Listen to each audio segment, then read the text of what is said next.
Cada um aqui já sentiu a presença de Jesus em algum momento da sua vida.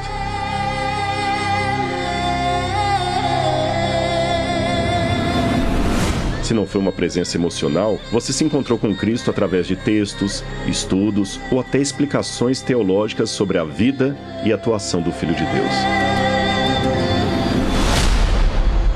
Mas e quando Jesus não é visto? Como conhecer alguém antes que seja nomeado, que seja compreendido, que seja visto? O Jesus do Novo Testamento, aquele nascido de Maria, que fez discípulos e ensinou com ações, não é a única versão de Jesus.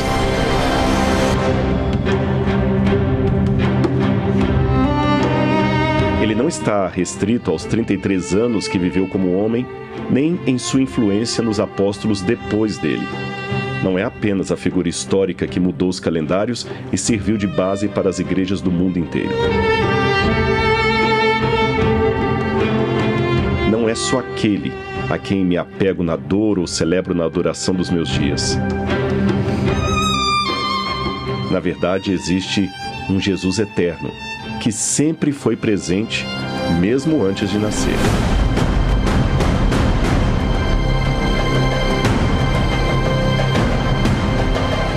Eu sou Rodrigo Silva e convido você a conhecer Jesus como você nunca viu. Boa noite, glória a Deus, é um prazer estar com vocês aqui. Muito obrigado, muito obrigado. Estou muito feliz de ver vocês que aceitaram o nosso convite e quero também cumprimentar a todo mundo que está assistindo de casa. Eu já recebi a informação aqui que há milhares de pessoas aí nesse momento conosco. Que Deus abençoe você no Brasil e no exterior, tá bem? E que vocês possam sentir o aconchego de Deus nesse momento. Eu sei que muita gente ficou curiosa com o título, Jesus como você nunca viu. O que eu quero dizer com isso? O que eu posso apresentar sobre Jesus que você fala, puxa, eu nunca tinha parado para pensar desse jeito. Eu vou começar dizendo para vocês nessa noite que embora a história de Jesus esteja nos Evangelhos e no Novo Testamento, ele sempre esteve presente aqui. Há uma versão de Jesus que não foi escrita nem por Mateus, nem por Marcos, nem por Lucas, nem por João. E de onde eu tirei essa história de encontrar Jesus fora do Novo Testamento, fora dos Evangelhos? Bom, eu vou começar do Novo Testamento para ir para o Antigo. Eu quero ler para vocês uma passagem, Romanos capítulo 1, versículo 1 a 3. Romanos capítulo 1, versículo 1 a 3. Na versão que eu tenho aqui está escrito assim: Paulo, servo de Jesus Cristo, chamado para ser apóstolo, separado para o evangelho de Deus, que ele, no passado, grife essa expressão, no passado, prometeu por meio dos seus profetas nas Escrituras, as Escrituras Sagradas. Esse evangelho, olha o que diz Paulo, diz respeito a seu filho, o qual, segundo a carne, veio da descendência de Davi. Quando Paulo fala o evangelho que foi pregado no passado, na língua grega em que isso foi escrito, é como se ele falasse não um passado de ano passado, de há 10 anos, é outrora. Tem algumas versões da Bíblia que trazem assim, o evangelho que foi pregado outrora. Ele está referindo-se a tempos muito distantes do próprio apóstolo Paulo, muito mais antigos. E quando foram esses tempos antigos em que o evangelho foi pregado? Note que quando Paulo escreveu Romanos, os 4 evangelhos que nós conhecemos não estavam prontos ainda. O Novo Testamento estava em processo de ser escrito. E ele já anunciou, inspirado por Deus, que houve um evangelho pregado outrora. Será que dá para saber quando é esse outrora? Eu quero continuar com Paulo. Eu quero que vocês acompanhem agora a leitura de Gálatas, capítulo 3, versículo 8. Gálatas, capítulo 3, versículo 8 diz assim: Ora, tendo a Escritura previsto que Deus justificaria pela fé os gentios, gentios são os não-judeus. O texto continua. Preanunciou o evangelho a quem? A Abraão, dizendo, em ti serão abençoados todos os povos. Então, o evangelho foi pregado a Abraão. Paulo escreveu que não foi somente o evangelho que foi pregado a Abraão, mas que ele foi pregado por Deus. Agora você pode perguntar, Abraão não sabia nada sobre Maria, sobre os magos, sobre a manjedoura em Belém. Como esse evangelho foi pregado a Abraão? Eu vou explicar para vocês usando uma analogia de uma história verdadeira. Eu não sei quantos aqui, ou quem está acompanhando de casa, já ouviram falar de Helen Keller. O rosto dela está aqui à frente. Helen Keller foi um caso extraordinário de estudo da medicina, porque por um problema no seu nascimento, ela ficou cega e surda desde a mais tenra idade. Então ela nunca viu nada, nunca ouviu nada, e só foi aprender a falar depois que ela já estava entrando na adolescência. Então imaginem a curiosidade das pessoas para conhecer a mente de Helen Keller. Alguém que nunca viu, nunca ouviu nada. E ela era uma devota cristã. Ela aprendeu muito sobre Jesus com Annie Sullivan, a mulher que conseguiu fazer com que Helen Keller se comunicasse com o mundo exterior. E vários jornalistas vieram conhecer Helen Keller e perguntavam, por exemplo, como é o seu sonho? Como é que ela sonhava? Porque ela não tinha registro de imagem nem de som. E das várias perguntas que fizeram, disseram para ela, e sobre Deus? Por exemplo, você é cristã. Como é que você ficou sabendo de Jesus? A resposta de Helen Keller foi a seguinte: Deus sempre esteve comigo no meu mundo, escuro e silencioso. Eu só não sabia que ele se chamava Jesus. Ele sempre esteve comigo. Eu só não sabia que ele tinha esse nome. Foi assim que o Filho de Deus apareceu aos patriarcas. Eles só não sabiam que ele tinha esse nome. Vamos começar a história? Abraão. É com ele que eu abro a nossa trajetória de apresentar Jesus de uma maneira que você nunca viu. E eu vou começar a relação de Abraão com Jesus, ainda que Abraão não soubesse que ele tinha esse nome, com uma observação que eu não sei se você já percebeu. Como Deus faz pedidos estranhos e perguntas estranhas.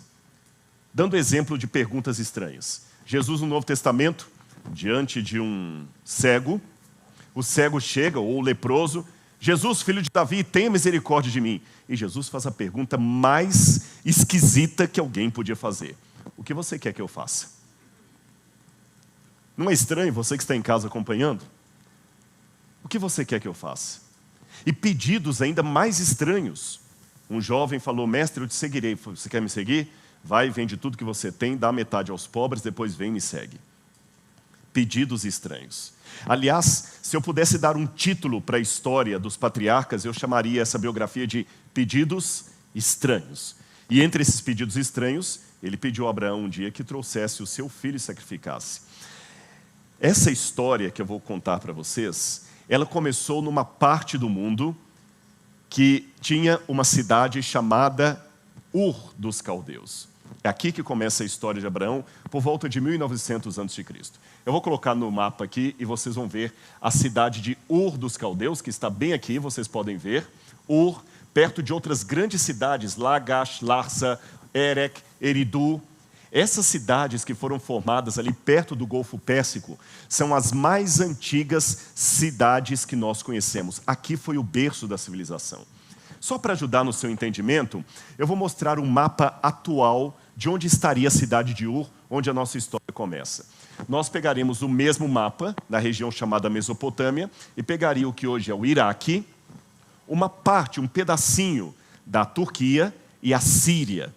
Essa parte forma como se fosse uma lua crescente, é chamada de crescente fértil ou Mesopotâmia, entre os rios Tigre e Eufrates. Nesse lugar aqui, começaram as primeiras civilizações da humanidade. Aqui começa a história da civilização. E o primeiro povo que habitou essa região fértil foram os sumérios. Os sumérios. Gente, os sumérios eram o povo mais inteligente de toda a história. Tem muita coisa que você tem até hoje que só passou a existir graças à invenção dos sumérios. Quer fazer uma lista rápida das coisas que os sumérios inventaram? Então vamos lá. A matemática. Se você hoje pode fazer um cálculo, é porque os sumérios inventaram a matemática. os sumérios também inventaram a escrita. Vou mais, os sumérios inventaram a roda. Foram os sumérios que inventaram a civilização, as cidades com muralhas. E já que inventaram a civilização, tinham que inventar também a política. Se você hoje come um cereal, é porque os sumérios inventaram a agricultura. E, por fim, os sumérios inventaram também a cerâmica. Agora, como é que eu vou reconstruir a história dos sumérios para entrar na história de Abraão? Quando vocês entraram aqui no auditório, pena que o pessoal de casa não pôde ver, mas eu vou mostrar aqui na frente, vocês viram algumas réplicas de peças que nós temos no Museu do NASP. E eu mostrei 2 tabuinhas de argila com escrita cuneiforme, tá certo? Eu tenho a cópia delas aqui na frente. Você tem essa primeira, que é o épico do Gilgamesh, que era uma história de um herói sumeriano que venceu as águas do dilúvio. Muito antes de Moisés escrever sobre o dilúvio, os sumérios já contavam do dilúvio, diziam até que eles eram descendentes daqueles que sobreviveram ao grande dilúvio que inundou toda a terra. Curioso isso. Além disso, você tem também essa outra tabuinha de argila, que são as leis de Eshnuna.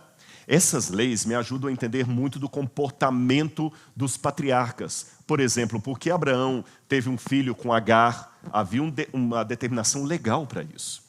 E nessa época que os sumérios dominavam a cidade, você sabe que tem a hegemonia de um povo, mas outros começam a aparecer e brigar pelo poder. Surgiu um sujeito na história aqui. Eu estou em 2300 a.C. Seu nome, Sargão I. Sargão foi o rei dos Acádios. E Sargão foi um conquistador que acabou diminuindo bastante a força daquele império sumério. E a principal cidade nesse tabuleiro de jogo pelo poder era a cidade de Ur, onde começa a história de Abraão. Então não esqueça disso. Eu estou construindo o cenário para vocês entenderem Ur e a importância de onde Abraão saiu. O último rei da dinastia de Ur, que a gente chama em arqueologia de Ur III, foi esse que eu vou apresentar para vocês aqui à frente. O rei Ibibicim foi o último rei de Ur dos caldeus. Ibibicim foi um rei poderoso, mas ele foi atacado pelos elamitas. Os elamitas vieram da região do leste e atacaram a cidade de Ur. Você está vendo ali o movimento com a seta. E eles tiraram o rei Ibibicim do poder. Isso foi em 2004 a.C. Você lembra que antes de Cristo as datas vêm em ordem decrescente. Mais ou menos 2004, quando o rei Ibibicim é deposto e os elamitas tomam a cidade de Ur, existe uma transformação do cenário aí. Nesse momento é quando a língua dos sumerianos perde o seu poder, eles mudam o sistema de organização, mudam a cultura local, mas a cidade de Ur ainda continua como uma grande metrópole. Vocês querem ter uma ideia como era Ur dos caldeus? Vou mostrar uma reconstrução artística para vocês de como a gente deduz que seria Ur a partir dos achados arqueológicos que Leonardo Woolley começou a escavar ali naquela região do atual Iraque. Era uma cidade com muros, uma cidade banhada com o rio, tinha um sistema muito bom de hídrico. Eles tinham água encanada dentro de casa. Agora, quando Abraão saiu dali, em toda a sua trajetória para chegar até a Terra Prometida, depois até o Egito, quer saber a distância que Abraão saiu dali, atendendo ao chamado de Deus? Nós estamos em São Paulo. É como se ele saísse de São Paulo e andasse 3.160 quilômetros até chegar a Porto Velho. Imagina você andando isso aí em lombo de animal ou a pé. Foi a distância percorrida por Abraão em toda a sua trajetória, tá bem? Agora, foi nessa transição política que eu mostrei para vocês, em que sai do poder Ibibicim e saem os sumérios e vêm os elamitas, é nessa mudança de ares que nasce Abraão, filho de Terá, e ali ele recebe o chamado de Deus para sair daquele lugar. Só para vocês entenderem, Deus chamou Abraão para sair da terra 2 vezes. Uma primeira vez em Ur e depois em Harã, que eu vou falar daqui a pouquinho. O primeiro chamado foi para sair de Ur. Talvez esse chamado que Abraão recebeu foi o que motivou sair toda a família dele de Ur. Inclusive Terá, o seu pai, seu irmão, seu sobrinho.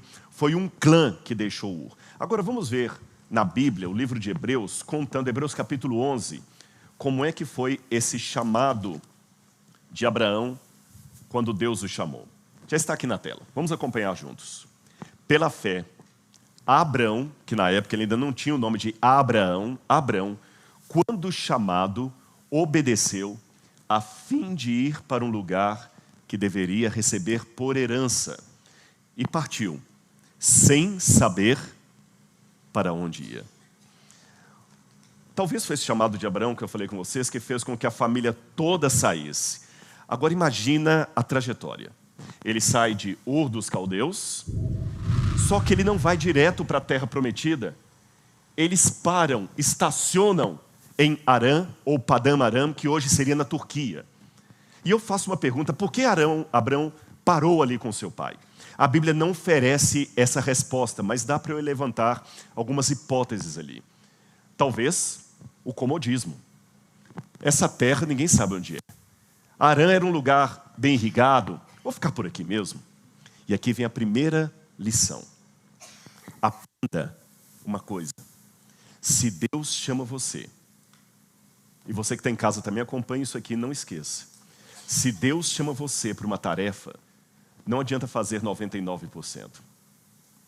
99% salvo significa 100% perdido. Pode parecer um preciosismo de Deus, mas não é assim. Eu vou ilustrar para vocês contando uma história que aconteceu ali no NASP. Nós temos vários cursos ali de direito, teologia, letras, pedagogia. E um dia, numa reunião de professores, um professor do curso de engenharia estava contando uma situação estranha que ele teve. Uma mãe de uma aluna foi ali, nervosa, brava, brigar com ele porque ele deu nota 0 numa questão da prova da sua filha, porque ela errou o cálculo por meio centímetro. Minha filha ficou de DP só por causa disso. Professor, podia dar pelo menos meio certo. Você está sendo muito duro. E ele deu uma resposta para aquela mãe, que eu achei tão sábia, que eu vou pedir licença para reproduzir para vocês. Recentemente havia acontecido aquele acidente da ciclovia do Rio de Janeiro. Ele falou assim, mãe, a senhora acompanhou aquela tragédia do Rio de Janeiro, da ciclovia? Sim. A senhora sabia que o erro de engenharia foi de meio centímetro? Eu não posso dar meio certo. Seria irresponsabilidade. Se Deus chamou Abrão para a terra prometida, era para lá que ele tinha que ir.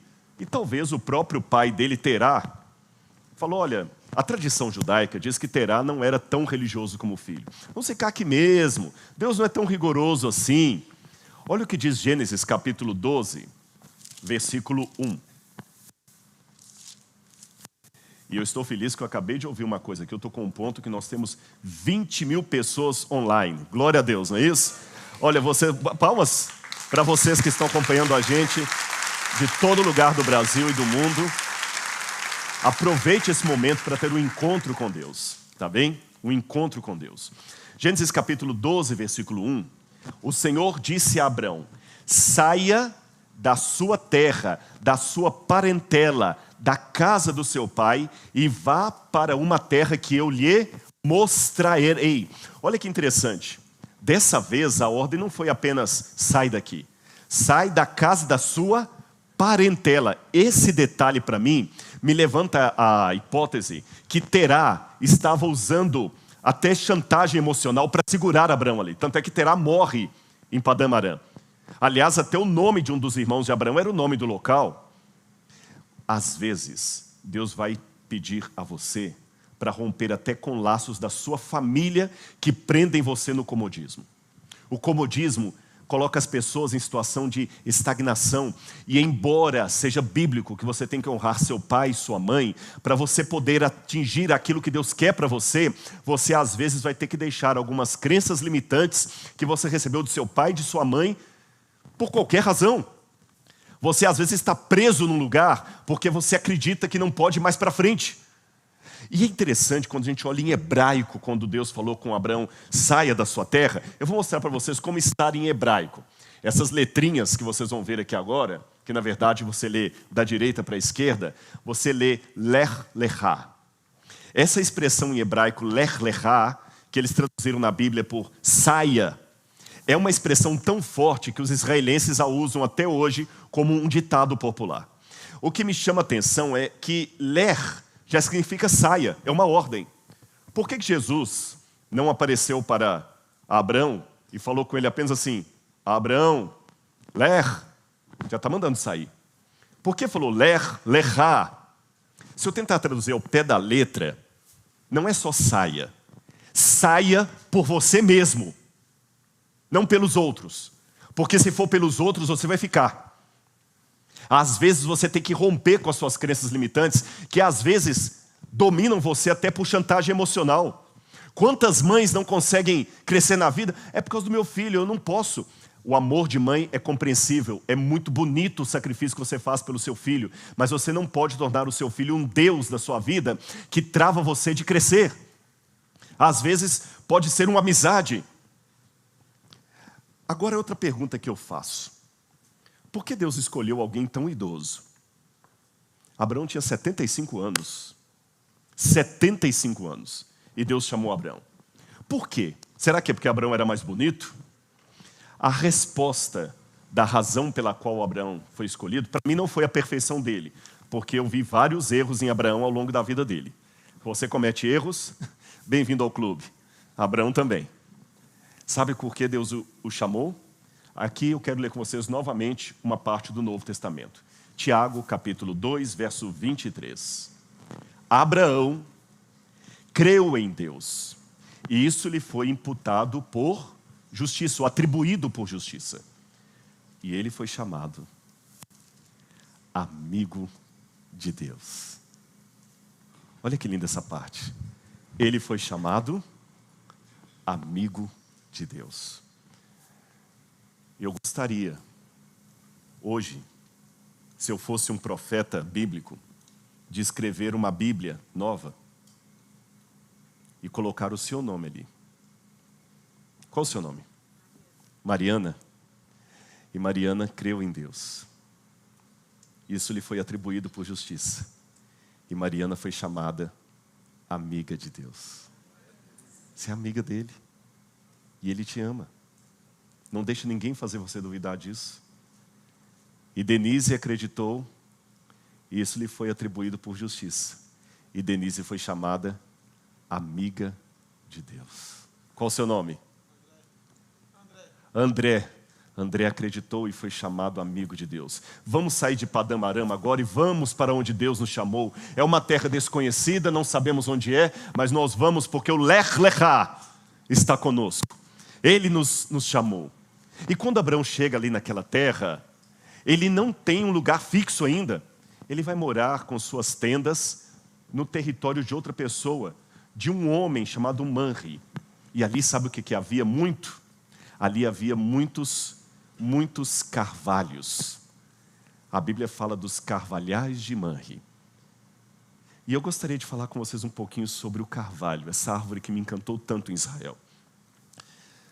O carvalho é uma árvore linda.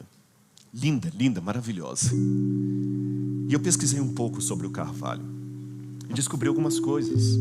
Por exemplo, você sabia que o carvalho é uma árvore que pode viver entre 500 e até 1000 anos? O carvalho é a árvore mais velha que você vai ver numa floresta de árvores. O tronco dela é bem enrugado e as raízes também, demonstrando uma árvore de sofrimento. Mas ela está ali resistindo, porque ela continua existindo até no inverno. Ela pode atingir uma altura de 40 metros. Ela não perde as folhas no inverno. Mesmo com o rigor da neve, do vento, ela fica ali resistindo. Sabe por que o carvalho permanece? Porque Deus o criou para resistir. Você é o carvalho de Deus. A força não está em você mesmo, mas está naquele que criou você, com folhas para aguentar o inverno. Você vai ter cicatrizes dos machucados do frio dessa vida. Você vai passar por problemas, por por sofrimentos, mas você está aceitando ser um carvalho de Deus? Você está aceitando ter as intempéries que o carvalho tem, que são aquelas intempéries que fazem o carvalho ser o que ele é? Nós vivemos num tempo muito complicado. Um tempo de brigas, de mentiras, enganos, meia verdade, alguns falam de pós-verdade. E assim como o carvalho, está na hora de nós termos a nossa sombra, para que alguém possa se abrigar em nós e espalhar para todos aí o perfume de Cristo. Eu chamei você hoje para ser um carvalho de Deus. Aí eu fico entendendo por que povos da antiguidade valorizaram tanto essa árvore, uma árvore tão típica ali da região. Por que o carvalho está aqui até hoje e salvou a vida de muita gente? Porque muitos medicamentos da época de Abraão eram feitos a partir da seiva e das folhas do carvalho. Estar em Israel, como eu estive várias vezes, sentar embaixo da sombra de um carvalho e sentir como Abraão ali recebendo o Cristo e os anjos, irmãos, é uma emoção que eu espero conseguir traduzir para vocês nessa noite, porque é isso que eu quero que você sinta, o sentimento de gratidão, porque você está como patriarca na presença do Eterno. Você que está em casa também está na presença de Deus. É por isso que o carvalho é ao mesmo tempo uma árvore tão machucada e tão bela. Seja um carvalho de Deus hoje. Amém? Além do carvalho, nós temos alguns elementos que me ajudam a ilustrar essa história. Vocês viram elementos relacionados a esses 4 objetos aqui. Eu vou falar do altar, eu vou falar do poço, eu vou falar da tenda e eu vou falar do deserto. Esses elementos foram muito importantes para o contexto dos patriarcas. Aliás, hoje, se você quer conhecer bastante os usos e costumes da época de Abraão, Isaac e Jacó, vá conviver com os beduínos como eu fiz. Dormi com beduínos ali no deserto e me chama muita atenção que eles parecem que congelaram no tempo. A palavra beduíno significa em árabe aquele que vive em lugares abertos. E os beduínos amam tenda. Lá na entrada, vocês viram, o pessoal de casa, eu vou ficar devendo, a gente colocou aqui à porta do teatro, eu agradeço a minha equipe que fez isso, alguns elementos da tenda de um beduíno. Aliás, eu lembro que uma vez um beduíno falou comigo que ele não entendia como é que eu tinha coragem de dormir numa casa com uma laje de concreto armado em cima. Ele falou, você não tem medo de cair sobre você? Para mim, eu só consigo dormir dentro de uma tenda. Apenas dentro de uma tenda. E assim que era a tenda de um beduíno. Normalmente, as tendas que não mudaram o seu modo de ser desde a época de Abraão até os beduínos que eu vejo hoje no Oriente Médio, elas eram armadas perto do lugar onde tinha água. O lugar da água muda no deserto, por isso que eles eram obrigados a estar sempre mudando.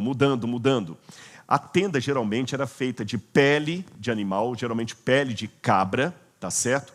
Pelo de cabra. Ele pegava o pelo da cabra assim, fazia um trançado desse jeito, como se fosse a trama e a urdidura de um tecido. E eles viviam ali. As tendas tinham 2 partes.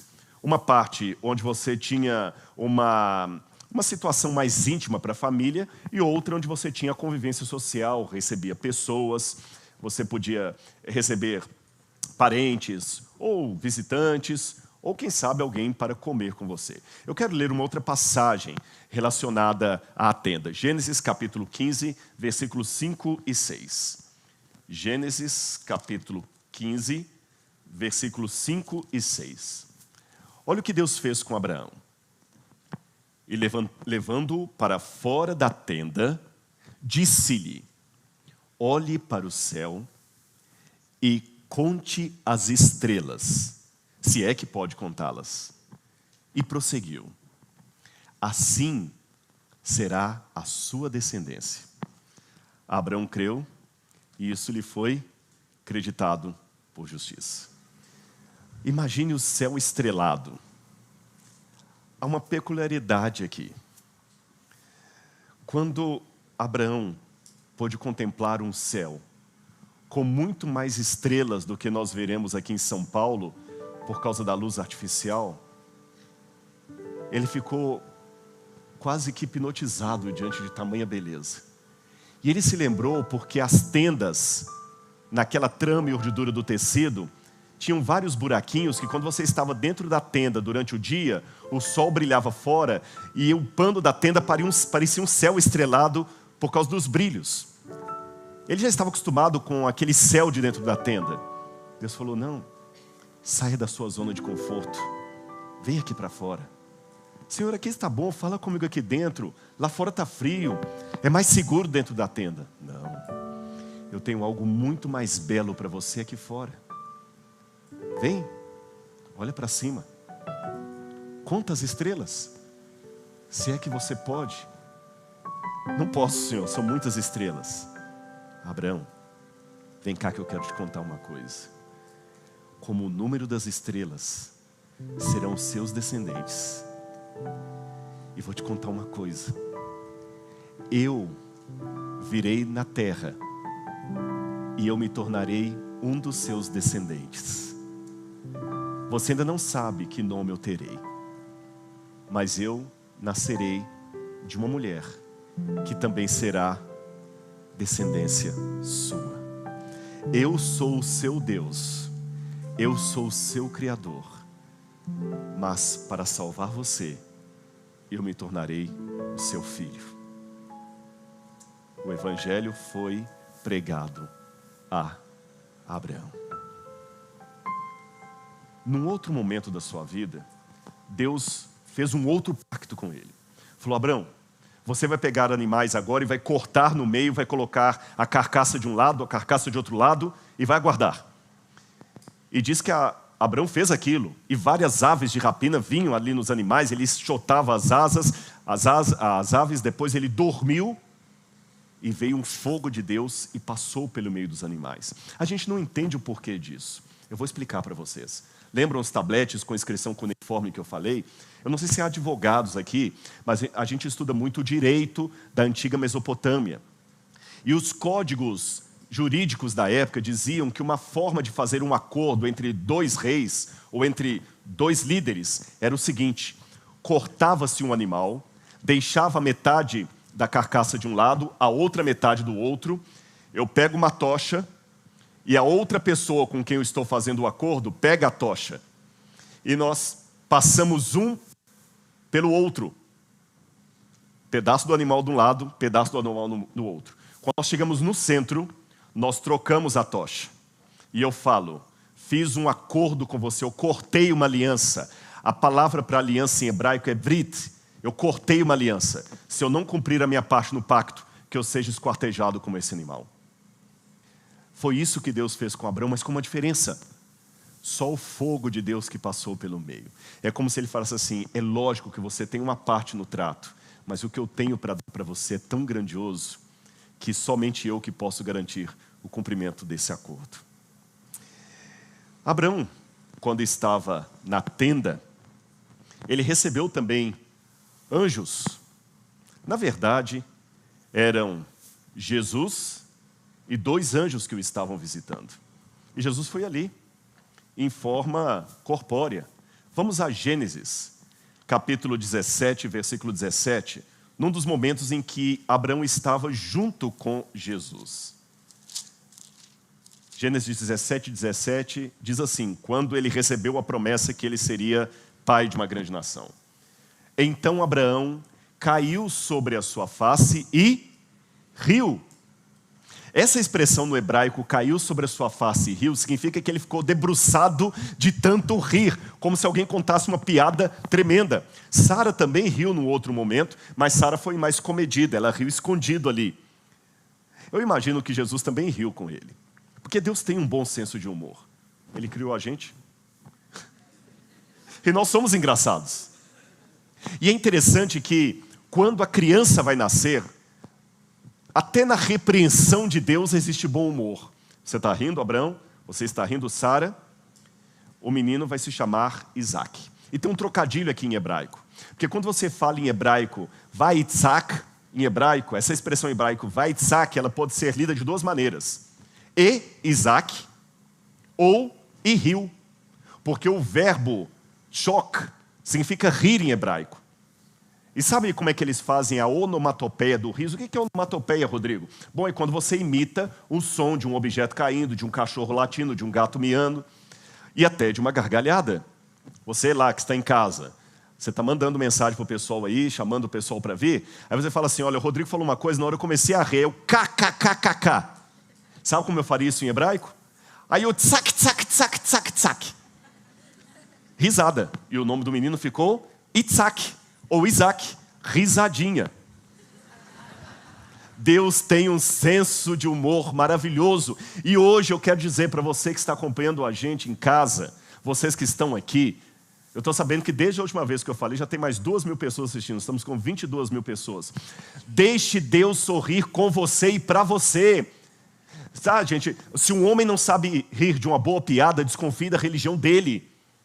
Você pode estar tendo problemas, mas você ainda tem motivos para sorrir, porque Deus está com você, e Ele come com você como comeu com Abraão. Até o cardápio é dado ali, não é isso? Eles comeram pão, coalhada, leite, carne, e comer com alguém no Oriente Médio é algo muito sério. Quando os beduínos chamam você para comer, você tem que aceitar. Um dia eu arrisquei um exercício de antropologia e perguntei para um beduíno, e se eu não quiser comer com você? Sabe o que ele me respondeu? Você está dizendo que me odeia. No deserto, dividir o seu pão com alguém, você está dando para ele o melhor que você tem. Então, quando Jesus vem e aceita o pão de Abrão, ele aceitou a hospedagem, ele aceitou a gentileza. Deus em si mesmo se basta, mas Ele quer contar com você. Deixa Jesus também curtir a comida que você come, a roupa que você veste, a piada que você conta. Deixa Deus ser seu amigo.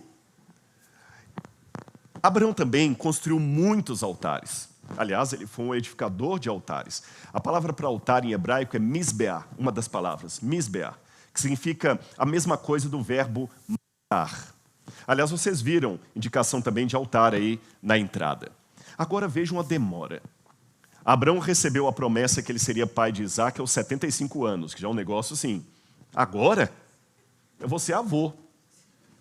Isaac só foi nascer, segundo a Bíblia, quando Abraão tinha 100 anos. 25 anos de espera. E quando ele já pensou, agora o filho veio, não preciso mais esperar, ele começou a idolatrar tanto o menino que Deus fez mais uma vez um pedido estranho. Abraão, pega o seu filho e mata. Há um quadro, um Caravaggio, que eu quero mostrar para vocês aqui, que para mim é muito claro em mostrar o momento em que Abraão toma a decisão. E eu posso dizer para vocês nessa noite, Abraão sacrificou sim Isaac. Por quê? Porque no seu coração ele teve a coragem de entregar tudo para Deus. Mas olhem a situação quando o anjo, que na verdade o Melech Adonai, que é o anjo do Senhor, que na verdade era Cristo, vem, segura a mão, não é um anjo qualquer, ele fala assim, calma Abraão, porque agora eu vi que você não me negou o seu filho. E assim nós podemos passar para o nosso próximo patriarca.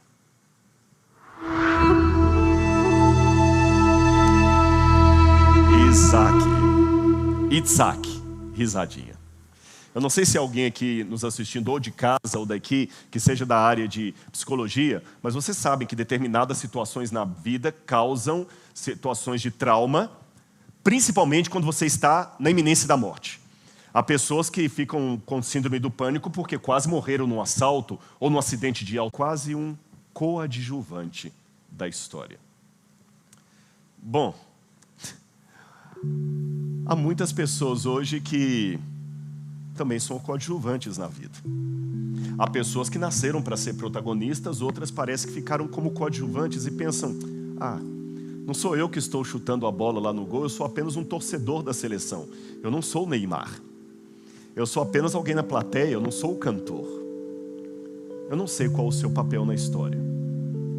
Mas aprenda que, quer como protagonista ou como coadjuvante, você pode ser alguém na mão de Deus. Sabe por quê? Isaac realmente não tem muita coisa para dizer da vida dele. Mas ele foi o elo entre Abraão e Jacó. Se não fosse Isaac, a corrente se soltava. E toda corrente é tão forte quanto mais fraco dos elos dela. O seu papel está sendo apenas de ligar o passado ao futuro? Faça o seu papel com Deus. Seja um protagonista ou seja um coadjuvante, não importa, mas que você permita, através dos seus atos, Deus escrever a biografia dele na história da humanidade. Acho que estamos prontos para entrar no terceiro personagem da nossa trajetória com Jesus. Jacó. Esse é um caso para psicologia. É um estudo de casos. Uma vida marcada por fracasso. Jacó tinha tudo para dar errado. Mimado pela mãe. Parece que tudo que ele fazia dava errado. Se ele fosse abrir uma padaria, ele ia perder. Com má fama. Yaakov não significa enganador. Sabiam disso? Yaakov significa aquele que pega o calcanhar do outro. Yaakov é calcanhar. Mas pelo fato dele enganar o irmão, o nome dele passou a ter um significado que não é o real em hebraico. O enganador. E Jacó cometeu tantos erros de engano que quando ele fugiu da casa da mãe dele, ele teve que fazer o caminho contrário. Vocês pararam para perceber isso? Eu comecei a trajetória dos patriarcas dizendo que Jesus os chamou de Ur para Arã e de Arã para a terra prometida. Jacó teve que fazer o sentido inverso. Ele sai justamente da terra prometida e tem que regressar para a terra de Arã. Às vezes, para avançar, você tem que dar alguns passos de retrocesso. É tão ruim voltar, não é? Você erra, o Waze erra, você tem que voltar toda a estrada para trás para conseguir um lugar agora para pegar a trilha correta. Jacó sozinho, fugindo, e no meio do caminho, Deus vai mostrar um sonho para Jacó. Esse sonho é muito interessante, porque Jacó vê uma escada que liga o céu à terra, vocês se lembram? E nessa escada ele viu anjos de Deus subindo e descendo. Carl Gustav Jung estudou a mente humana e os sonhos, e os símbolos dos sonhos. E vocês sabem que os nossos sonhos são feitos a partir de imagens que nós temos. E os psicólogos têm descoberto que há algumas informações que estão no nosso inconsciente que vêm dos nossos ancestrais. Você pode sonhar com uma cidade que você nunca foi, mas a sua avó esteve ali. Parece meio místico, mas não é.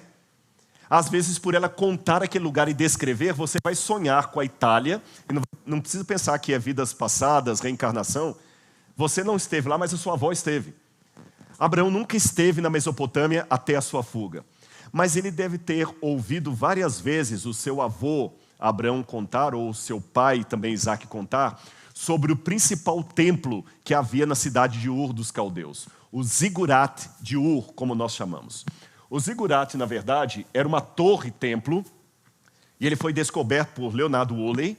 Olha o tamanho desse edifício, ele é esplendoroso até hoje, tem 3.000 anos isso aqui de existência, quase 4.000 anos de existência. E no centro do Zigurat, chama-nos a atenção, porque há justamente uma escadaria. E na época que Abraão morava em Ur, era por essa escadaria que o sacerdote subia e descia, levando os pedidos das pessoas até a divindade e trazendo a resposta. Agora, Deus, sabendo que essa imagem estava no inconsciente ou no subconsciente de Jacó, Deus partiu do conhecido para o desconhecido. Ele vê novamente uma escada. Mas essa escada foi uma verdadeira teofania. O que é uma teofania? Uma aparição de Deus. Aquela escada ligava não apenas a base de um edifício ao seu topo, ela ligava a terra até o céu. E como um dia Deus chamou Abraão para contemplar as estrelas e fez uma promessa, no sonho ele chamou Jacó. Meu filho, você tem falhas, mas eu tenho um plano para você. Imagine-se hoje como Jacó. Você tem falhas. Eu sei que às vezes você olha no espelho e não gosta do que vê. Mas acredite no que eu estou falando. Você vai acordar do pesadelo da sua vida, certo de que esse lugar, que outrora se chamava Luz, deve ser chamado Betel. Em hebraico, Beit, casa. El, Deus. Porque aqui é a casa de Deus e eu não sabia. Aquele que apareceu também, Jacó, é o Filho de Deus e você não sabia.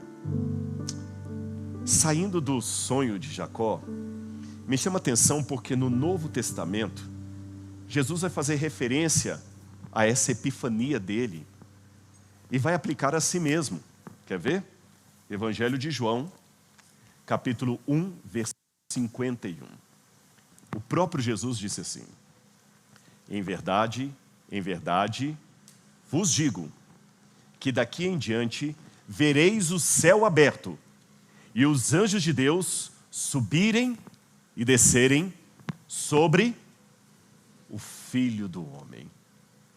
Viram, como eu falei com vocês, que quem estava aparecendo no Antigo Testamento era Jesus? Vocês estão vendo Jesus como você nunca viu? Era ele ali.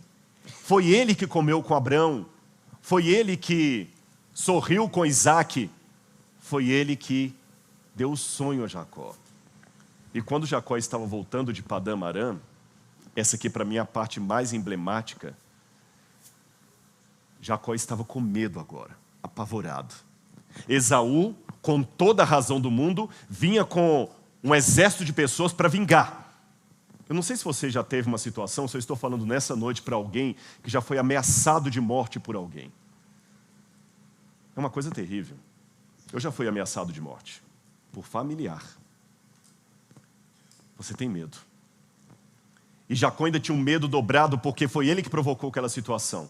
Ele separou o seu acampamento, ele foi para um lugar para orar, uma oração que eu imagino que não foi uma oração decorada, foi um abrir da alma a Cristo, implorando. E um vulto passa por ele, um desconhecido, ele pensa que é alguém que veio para atacá-lo, quem sabe um dos soldados do seu irmão, e quando ele vai naquele homem, ele percebe que aquele homem é diferente. Ele até fica na dúvida se é um homem ou se é um anjo. Nenhuma coisa nem outra, era o próprio Deus que estava ali. E assim como pelo Espírito Santo, Abraão reconheceu que ali estavam Jesus e 2 anjos, a ponto que Abraão conversa com ele como sendo Deus. Lembra que Abraão suplica por Sodoma? O mesmo Espírito falou com Jacó: sou eu que estou aqui. E ele começa a lutar com aquele anjo. E o anjo resiste. Mas você pode perguntar, se ele queria abençoar Jacó, se ele amava tanto Jacó, por que ele me bateu? Eu não errei aqui. Eu coloquei na primeira pessoa do singular, porque embora eu não seja profeta nem filho de profeta, eu sei que é a pergunta que muita gente está fazendo aqui. Se Deus me ama tanto, por que ele me bateu? Por que ele não me atende? Por que ele me bateu? E Jacó não queria soltar aquele homem e falar: me solta porque eu tenho que ir embora, solte-me porque eu tenho que ir embora, eu tenho que subir, eu não te soltarei. Quer ver? Gênesis capítulo 32, verso 26. Olha o emblema do pedido, da controvérsia, da luta de Jacó com Deus. Gênesis diz o seguinte: não te deixarei ir enquanto não me abençoares. Enquanto o Senhor não me abençoar, eu não te deixarei. E sabe por que Deus permitiu aquilo? Eu vou falar com você por quê. É porque nós estamos num grande conflito entre as forças do bem e do mal. Nesse exato momento, o Brasil está em guerra. Não estou falando de uma guerra oficial de um país contra o outro. Uma guerra espiritual. Da luz contra as trevas, sem trégua. E os dois lados querem você. Não tem neutralidade. E como você treina um soldado para a guerra? Jogando baralho com ele? Ou fazendo com que ele rasteje na lama? Sobrevivência na selva? Não sei se há militares aqui nos assistindo. Como é que se treina um soldado para a batalha? É brigando com ele. Como é que treina um boxeador para a luta? É dando murro nele. Defenda-se. E em determinado momento até a coxa de Jacó foi deslocada. E em Gênesis 32, 28 nós temos a continuação do que aconteceu. Então o homem perguntou: você quer ser abençoado? Quero. Quer mesmo? Quero. Então pague o preço. Deslocou a coxa dele. Está doendo. Você quer ser abençoado? Quero. Lembra Jesus no Novo Testamento? O que você quer que eu lhe faça? Ele está perguntando para você hoje, você quer ser abençoado? Quero. Qual é o seu nome? A última vez que ele ouviu alguém perguntando qual é o seu nome, foi o seu pai Isaque, já cego, idoso, dando a bênção. E ele enganando o pai. E o pai perguntou, qual é o seu nome? Esaú. Engraçado que o cheiro é de Esaú, mas a voz não é. De novo, Deus, Jesus, pergunta, qual é o seu nome? Não há mais subterfúgios, não há mais máscara, não há mais desculpa. Meu nome é Jacó. Eu sou o enganador. Agora que recebeu esse nome, você já não chamará mais Jacó, mas Israel. Porque você lutou com Deus e venceu. Eu quero terminar aqui dizendo uma coisa para vocês. Jesus esteve sempre ali com os patriarcas. Mas nem tudo foram flores. Houve momentos em que ele teve uma refeição, não foi? Houve momentos em que ele riu. Houve momentos que ele machucou. Se Deus está machucando você, Ele sabe o que está fazendo. Às vezes o médico tem que provocar uma dor para colocar de volta o osso no lugar. Deixa Ele treinar você. Eu já passei por muitos momentos difíceis da minha vida. E é por isso que eu quero falar tanto desse Deus para vocês, porque eu me misturo com essas histórias e o privilégio que Deus me deu de estar lá onde isso aconteceu me permite falar não com a autoridade apenas de um acadêmico que viajou para lá e está esnobando agora sobre vocês aí as minhas viagens para Israel. Não. O que me dá autoridade nessa noite não é o conhecimento que eu adquiri apenas. É a experiência que eu tive com Ele. Porque eu também lutei com Cristo. E saí machucado. Mas é o meu machucado que me permite olhar para você hoje e falar que não importa o que você tenha ou esteja passando. Tenha passado ou esteja passando. O Deus de Jacó também é o seu Deus. E sabe por que tudo isso foi colocado na Bíblia Sagrada? Se você pensa entretenimento, não. Deus não inspirou Shakespeare. Ele inspirou Moisés. Para ser um manual de treinamento? Não. Sabe por que tudo isso foi colocado na Bíblia? Toda essa história que eu resumi para você assim, com algumas passagens? Pelo que está em Romanos, capítulo 15, versículo 4. Eu começo com Paulo e termino com Paulo. Romanos 15, verso 4. Porquanto tudo o que foi escrito no passado foi escrito para nos ensinar, de forma que, por meio da perseverança e do bom ânimo, provenientes das Escrituras, mantenhamos a nossa esperança. Eu tenho esperança. Apesar dos pesares, eu tenho esperança. Porque eu rendi a minha vida ao Senhor das esperanças. E eu sei que essa história é tão real, gente, que quase dá para tocá-la. Deus me deu o privilégio de, com a minha mão, tocar na terra que Abraão passou, escavar essa terra e tirar objetos que eu fui a primeira pessoa que toquei em milhares de anos. E por que eu estou testemunhando isso para vocês? Porque essa história que é real, me diz que a teologia que se assenta sobre ela também é real. Em outras palavras, os patriarcas e Jesus seria um bom título para a palestra, não é? Os patriarcas e Jesus. Seria um bom título, mas incompleto. Os patriarcas e Jesus, porque esta história também é sua. Tem alguém aqui hoje que está precisando ganhar um deslocamento na coxa e sentir dor para ficar um pouco mais sensível? Tem gente que está voltando para o lugar de partida, de origem, está atravessando o deserto, está sentindo que está demorando demais o chamado de Deus, a promessa de Deus nunca se cumpre. Ele não falha. Ele não falha. Ele vai estar com vocês, como esteve com os patriarcas e como Ele esteve comigo, nos momentos mais doloridos da minha vida. E eu coloquei um propósito na minha vida que é tornar isso cada vez mais claro para as pessoas. Eu estou abrindo o coração para vocês. Se vocês soubessem o buraco de onde eu saí, vocês entenderiam o milagre de eu estar aqui. É porque vocês conhecem o Rodrigo da TV, das redes sociais, mas eu faço a minha barba todos os dias. Eu conheço coisas a meu respeito que vocês não conhecem. Dores que eu passei, experiências que eu vivi, que me dão autoridade de falar o seguinte: eu sei que você que está doendo, mas não fala de sofrimento comigo, não, que seja um outro doutorado que eu tenho. Mas Ele vai estar com você.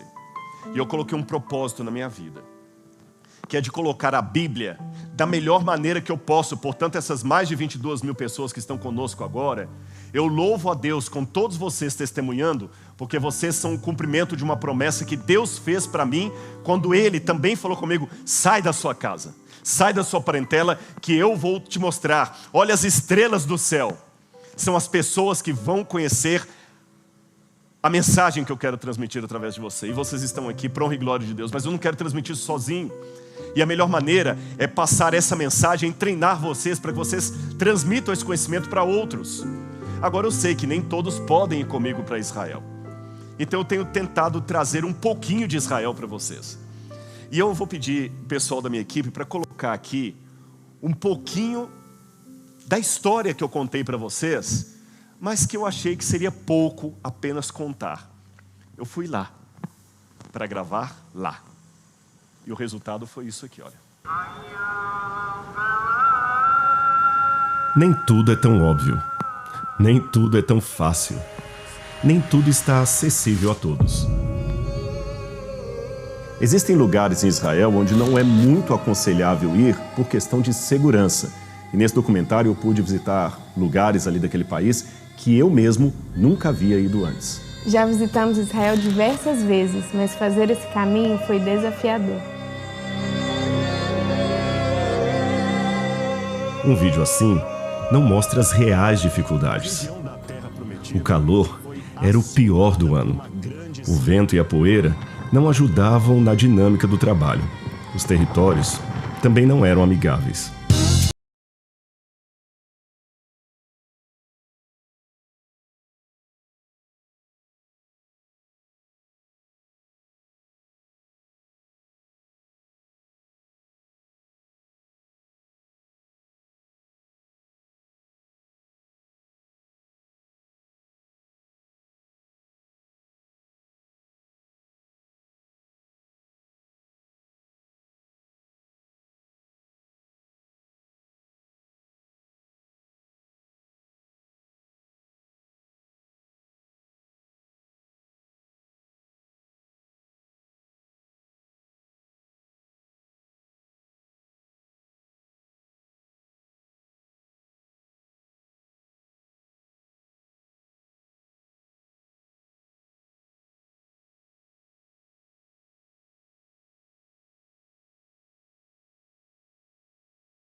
Exige muito tempo e estudo, de preparação, de energia, entrega de conhecimento, mudança de perspectiva. Mas isso aqui, isso é experiência viva. Você não vai apenas ouvir e ver, vai entender com um contexto, vai aplicar na sua vida. Quando você estuda a Bíblia, existe um véu, existe uma poeira que separa a nossa realidade de hoje de há 4, 3 mil anos atrás. E o que a gente tentou fazer foi fazer com que o aluno pudesse voltar no tempo e realmente entender o que de fato foi a vida daquele povo. Milhares de anos separam a vida dos patriarcas da sua vida. E ainda assim, vocês estão mais próximos do que é possível imaginar. Transparecer a sua incredulidade. E para ser honesto com você, eu não julgo Sara. A primeira vez que ela tinha ouvido isso já fazia 25 anos.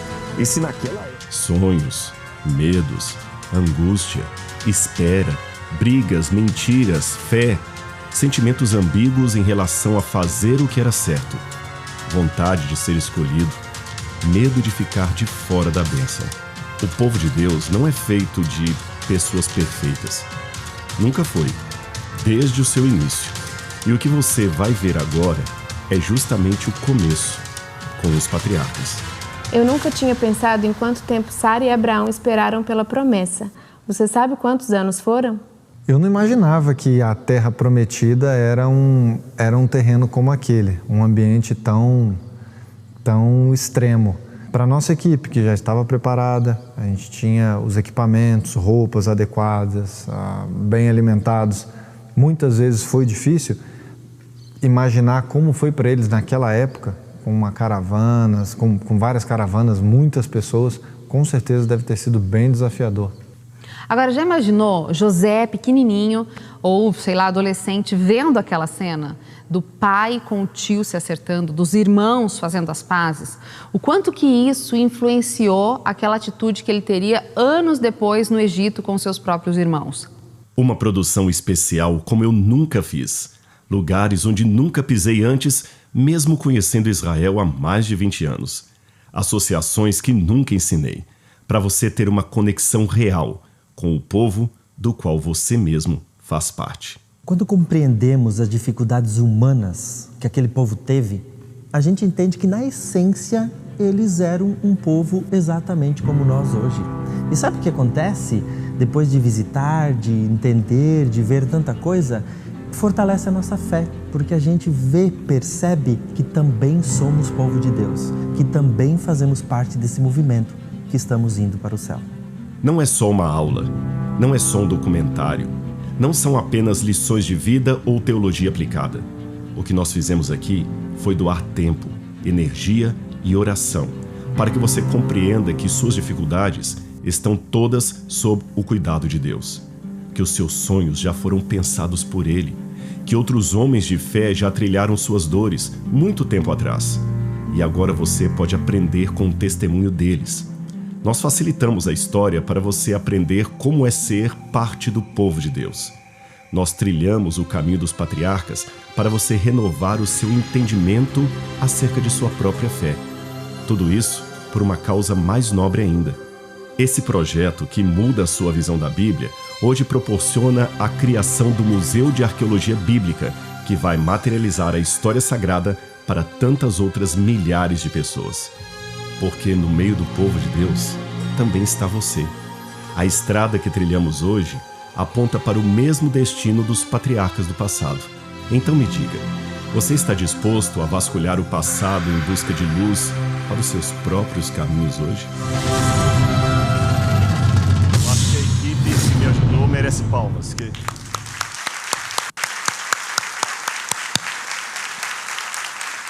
A gente tem que dar o melhor para Deus. O melhor para Deus. O que eu puder fazer enquanto tiver vida, para que você fique mais empolgado com a Bíblia, aprenda mais a Bíblia de maneira mais aprofundada, pode ter certeza que eu vou fazer, a minha equipe também. E, na verdade, nós fizemos muito mais do que o teaser mostrou.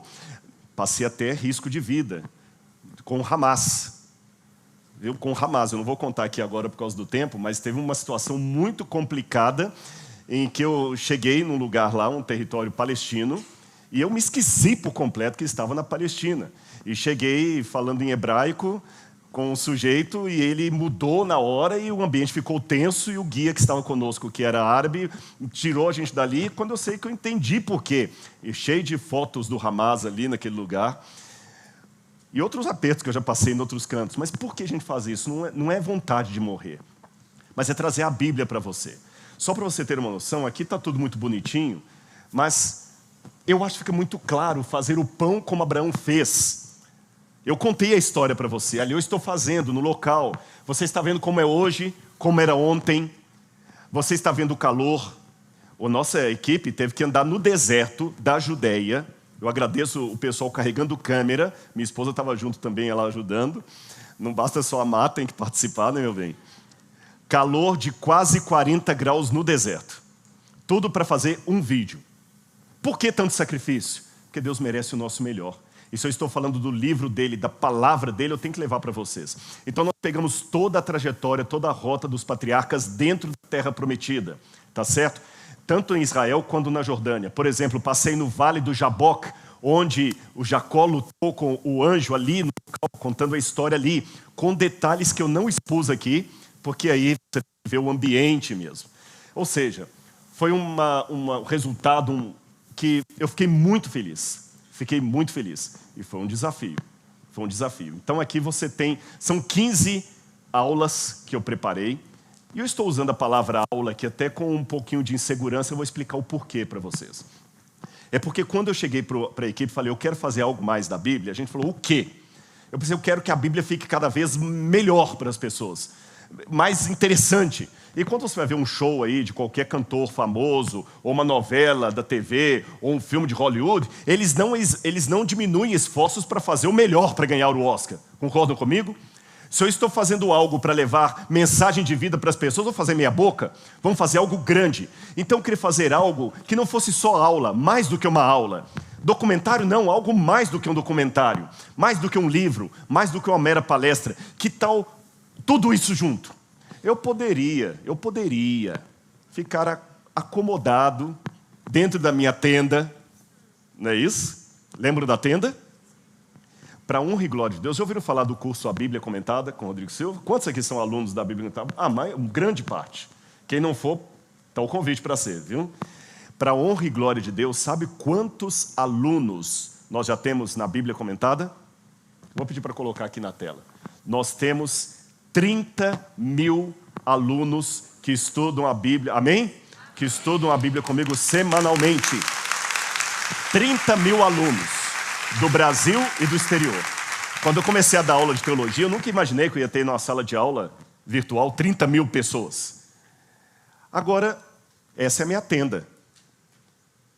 Vamos sair da tenda? E por que eu quero sair da tenda e mostrar mais? Qual é o combustível para fazer tudo isso? Eu vou mostrar para vocês qual é. Sabe qual é o meu combustível? Abaixo de Deus, é claro.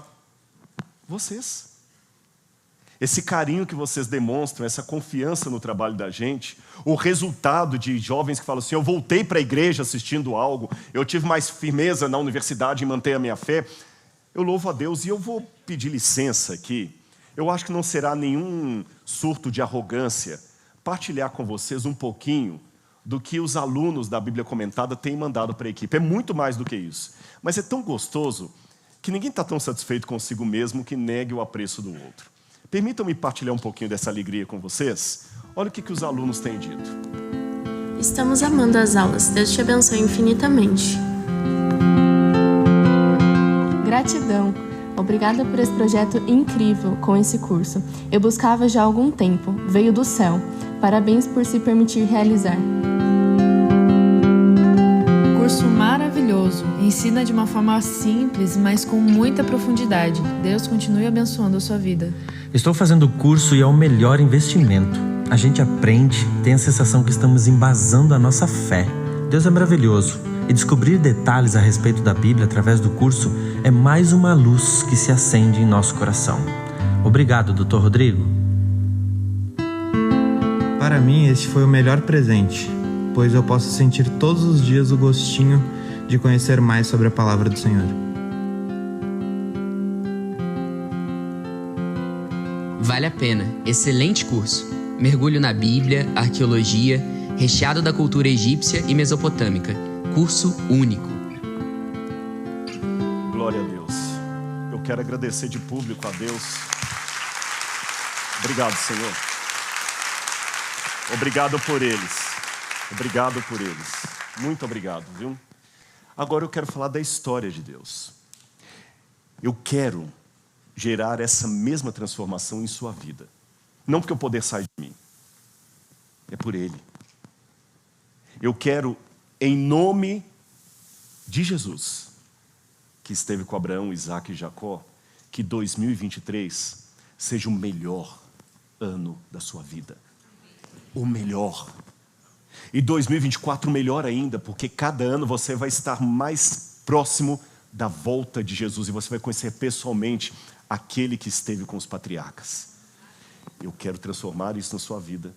Eu quero que 2023 seja o melhor ano da sua vida. E mais, eu quero que vocês possam experimentar tudo aquilo que o povo de Deus viveu. Voltar no passado, sem ficção científica. E eu sei que eu tenho ferramentas que podem ajudar vocês a voltarem no passado. Agora, é claro, nem todo mundo pode ir para Israel comigo, não é isso? Aí eu resolvi fazer esse, eu nem sei como chamo. Curso é um curso, mas é mais do que um curso.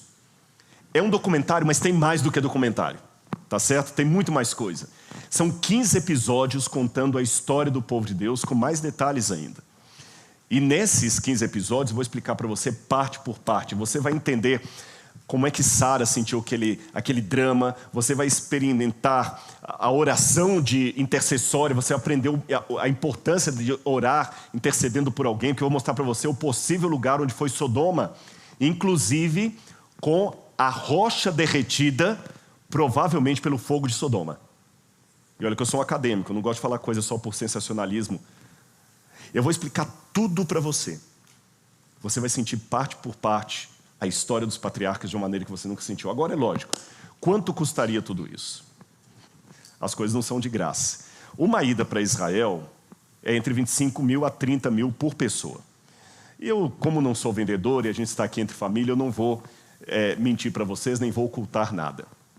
Foi uma audácia fazer esse projeto, que ele custou a bagatela de R$500 mil. Mas foi um passo de fé. Por quê? Porque eu ainda estou sonhando com o próximo. E o outro. E até que eu tenha forças e ele volte, eu vou estar fazendo isso. Agora, para investir R$500 mil, tem que ter um retorno. Aí eu comecei a conversar com a turma. A gente vai fazer esse produto, vamos fazer o melhor e a gente vai vender esse negócio aí, o pessoal vai comprar e vai ser abençoado, e a gente vai conseguir recurso e vamos fazer outro e vamos abençoar as pessoas. Tá certo, gastamos o valor e agora quanto que fica para justificar? Aí quando o pessoal me trouxe o valor, eu confesso que eu não gostei muito. Eu vou botar aqui na tela para vocês o preço que me deram.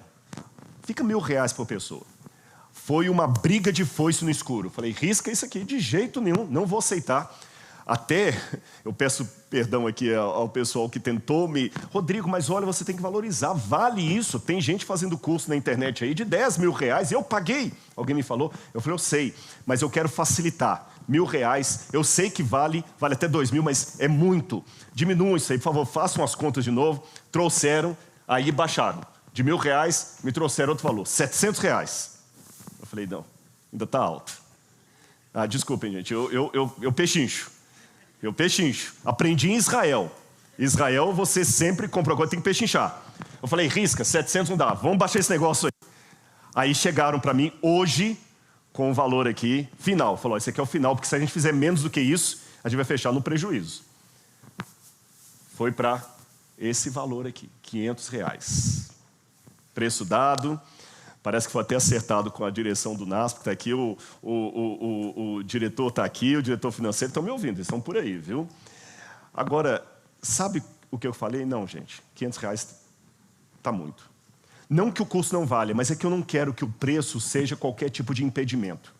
Aí eu pedi para eles, resolvemos isso hoje ainda. Falei assim, olha, vamos conversar melhor? Vamos pelo menos valorizar o pessoal que está vindo aqui, o pessoal que está assistindo de casa. Tem mais de 23 mil pessoas assistindo, o número só está aumentando. Eu quero valorizar você confiou, você veio, você está aqui comigo. Vamos fazer pelo menos alguma coisa melhor? Por favor, please. Aí diminuíram, falou, olha, mas menos que a gente não pode fazer. Aí colocaram o valor de R$399. E falaram assim, não fala mais nada. Eu até agradeço o pessoal, obrigado, viu, por ter ajudado. Mas eu ainda falei assim, olha, tá bom, já que eu não posso mexer mais no preço, não, aí tem uma coisa. Fala que esse preço aqui é válido até sexta-feira, agora, dia 27. Eu falei, tá, mas não dá para facilitar, para o pessoal não ter que pagar? Tá bom, quem quiser pode pagar de 12 vezes de R$39,99, que está aqui na tela. Aí eu falei, é melhor, porque pagar R$39,99 por mês, você não paga nenhuma pizza com isso. Tá bom, então tá certo.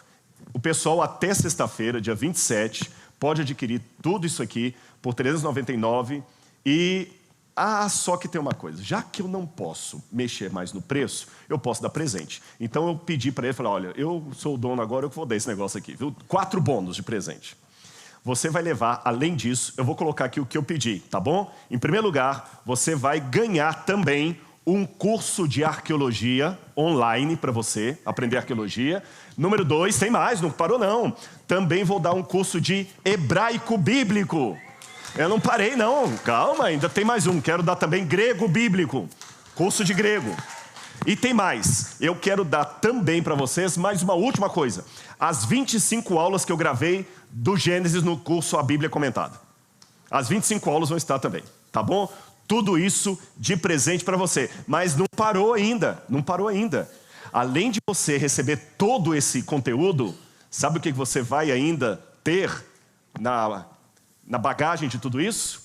O prazer de olhar no espelho e falar: eu estou ajudando a construir e manter o primeiro museu de arqueologia bíblica do Brasil, que já está aqui na tela. Mais de 3.000 peças originais, em solo brasileiro. Nem a USP tem o acervo que nós temos, nem o Museu Nacional, que pegou fogo, tem o acervo que nós temos, nenhum país da América do Sul tem o acervo de arqueologia bíblica. E uma coisa que eu nem contei ainda para os meus chefes, não estou tendo essa ideia aqui. Eu quero colocar na parede do museu o nome de todos os alunos da Bíblia Comentada e de todos aqueles que adquirirem agora a história do povo de Deus. Aí você vai lá no museu, vai procurar com a lupa, o seu nome vai estar lá, porque você está ajudando a compra, né? Eu estava apenas dizendo aqui o meu muito obrigado a você, tá certo? E eu quero repetir porque eu acho que caiu na hora que eu falei. Você pode adquirir todo esse conteúdo aqui de 3 maneiras. Você pode, através do QR Code, eu vou colocar de novo aqui para você aparecer aí na tela. Ou você também pode, através do link que você recebeu no seu e-mail ou através do seu WhatsApp.